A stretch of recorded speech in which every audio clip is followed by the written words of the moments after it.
The next question will be answered by candidates Wagner and Nielsen primarily. Recruitment and retention are principal to any organization, including Student Senate. How do you plan to address these issues in the next year? Well, I know that within the past year, Director Brewer, who's our current public relations director, has done an excellent job of getting the name of the Senate out onto our campus. And we'd like to continue with that trend, whether it be through the excellent website that he's put together or flyers, table tents, so on and so forth. But I think probably one of the most important things that we can do, especially, is we have a resolution on the ballot which can open up the Senate so there's no longer an on-campus or off-campus distinction. And what that means is that we will be able to allow anyone who applies in, rather than being shamed by the distinction of having on and off campus. So that's probably one of the biggest things we as a student body can do to help with recruiting and retention, is to pass that referendum.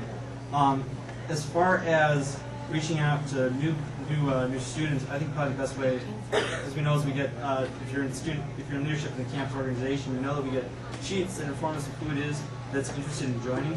One of the things that I know I'd be more willing to do is go and meet with each one of those freshmen as they come in one-on-one and inform them of what it is to be involved in the Senate. Thank you, candidates Corder Johnson. One of the main points that we've been talking about with getting students more involved in Student Senate, which is one of our platform points, we feel that as an RA and having that experience, we have a huge population of students in the dorms, in the residence halls. I believe it's 40% of the population of this campus. And that is a large group that if we could target more publicity and more action towards that group of people, that would get more involvement.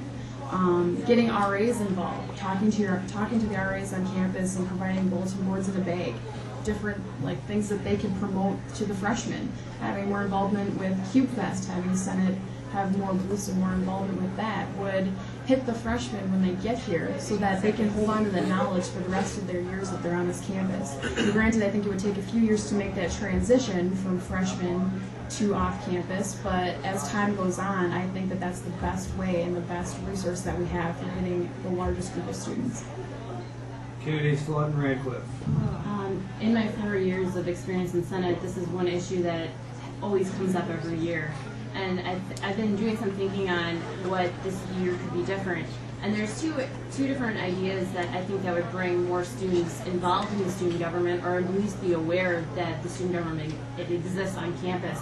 And one is creating of Senate roundtables, sort of similar to Chancellor's Roundtable, where it would be maybe once or twice a semester, the president and the VP and other members of Senate would be here in the cabin during a lunch hour and just be able to be there for the students and talk about issues facing the campus, if it's service learning, RA situation, or maybe differential tuition, or whatever's facing the campus. And also, I'd like to get the Student Senate meetings broadcasted on TV 10. I think that would be a great way so students can actually see what's going on and not having to come to Tamarack. And also, making sure that we would be at the freshman orientation phase 1 and phase 2, so people recognize us on campus, and also bring back the Student Organizations Council.